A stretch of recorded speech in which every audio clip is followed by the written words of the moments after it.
Genesis chapter 1 is not seeking to answer the question, how long did God take to create? How did God create? What process did God use to create? It is silent. Genesis does not answer the question, what process did God use to create? What does Genesis 1 answer? It answers the question, who created? It says, in the beginning God, not in the beginning hydrogen, which is radically different from the creation account taught by many people here at this fine university. And the second question it answers is, why did God create? What's the purpose of God making us?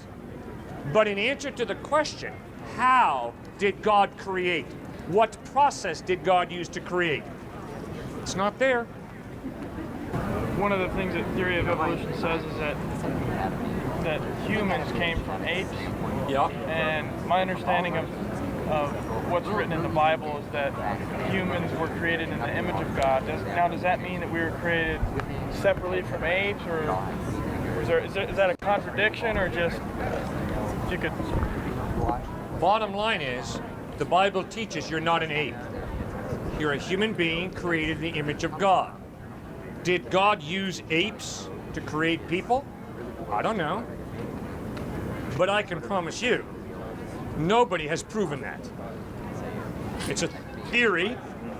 It's got a little bit of evidence to support it, but I sure would underline little. I think it's highly questionable. You give me solid evidence for it, and I'll accept it. So the idea of macroevolution versus microevolution, then? Yeah. Is what you're saying? I think there's a ton of evidence for microevolution, but where's the evidence for macroevolution? This is what helps me understand that. Charles Darwin did a great job breeding pigeons. And Charles Darwin took those gray, ugly birds and breeded them to the point where they had magnificent displays of feathers. They were gorgeous. Then Darwin extrapolated. And this is where I think he made a big mistake. He extrapolated that if I can breed pigeons and change the way they look in just a few years, just think what could happen over thousands and millions of years. Well, I wish Charles Darwin would have gone to a breeding farm with a farmer who raises cattle, pigs, horses. I don't care how long you have. You're never going to be able to breed a horse coming from a pig, or a cow coming from a mule. Why? Because of the limits in the genetic pool. See, all Darwin did was take animals with the same genetic pool and emphasize certain qualities. But this whole idea that you can take an animal that has a limited genetic pool and breed a pig out of a horse, it's impossible because of the limits of the genetic pool. So that would be an example of a question that I would have for someone who would insist we came from apes who came from fish. Really? Is that really supported by a lot of evidence? I have not seen that evidence yet. But microevolution? Tons of evidence to support microevolution. So obviously microevolution occurs. Macro? Wow. It seems to me there's an agenda behind almost every person I've talked to who insists about macroevolution being true. And that agenda is to justify their atheism. That's scary, because that's intellectually dishonest. The question is, what does the evidence point to? And if the evidence points to macroevolution being true, great. But if there's no evidence to really support it, I'm not going to believe it just because I want to justify my philosophy.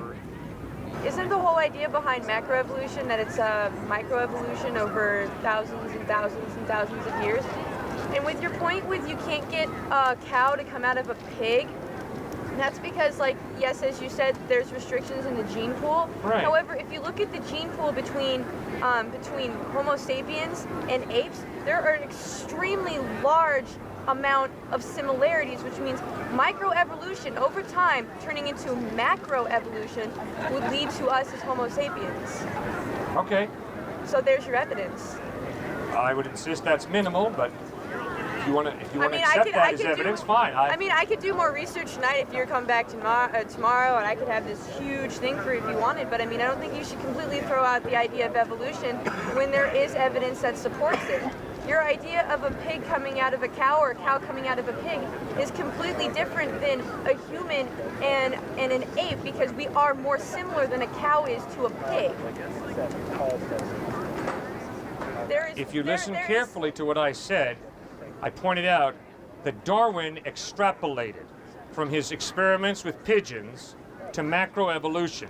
My point is, I don't think he had enough evidence to back up that extrapolation. Darwin in his book never even mentioned the word evolution. But his whole point is that in the same way that he saw pigeons adapt the way they did, so take thousands of years, and he was convinced that we could adapt in amazing ways. And the question I raised is, Darwin, you saw tremendous adaptation within a particular gene pool. There's no evidence that once you go outside a gene pool that you're going to be able to have an animal cross into another gene pool. I haven't seen any evidence for that. But they haven't crossed gene pools. We're in the same gene pool. It's just microevolution leading to a macroevolution that has led to the evolution of ape into man. And matter of fact, you can look at man now and see that we're still evolving, except it's now in a technology sense. I mean, evolution is still occurring. How can you deny it altogether? I didn't. But you deny, I said Genesis opens the door, never answers the question, what process did God use to create? I clearly pointed out that many followers of Christ, like Francis Collins, the head of the Human Genome Project, who's a devout follower of Christ, believes in evolution as a process, but not as an origin. All right. Yes, sir. Yeah, I just wanted to know, earlier when you talked about the canonization of the Bible, Yes. you mentioned, was it Orthodox was one of their Yes. What exactly does that word Orthodox mean? Just because I You hear bet. it a lot, but I don't know what it means. Holding to the teachings of the apostles, holding to the teachings of the Old Testament.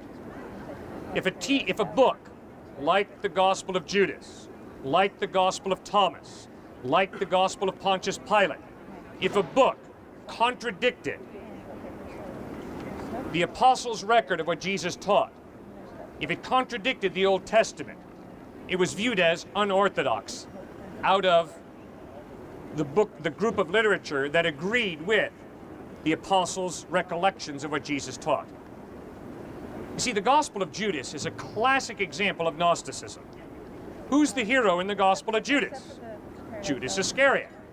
Well, why is the guy who betrayed Christ the hero? Because the whole point of Gnosticism is you want to be free of your body. Your body is worthless. It drags you down. And so Judas Iscariot is the hero because Judas Iscariot helps Christ get crucified, which means he loses his body and his spirit is free. But you see, sir, that is in diametrical contradiction to what the apostles taught, to what Jesus taught, to what the Old Testament teaches. And that is why the Gospel of Judas was rejected from the New Testament canon. What is the evidence? Good question. What is the evidence for God or for Christ? No, for Christianity, like the religion. Well, sir, I don't think you'd be wise to put your faith in Christianity, the religion, because it's been used to justify the Crusades, the Inquisition, the Salem witch trials. That's not what I'm saying. Like,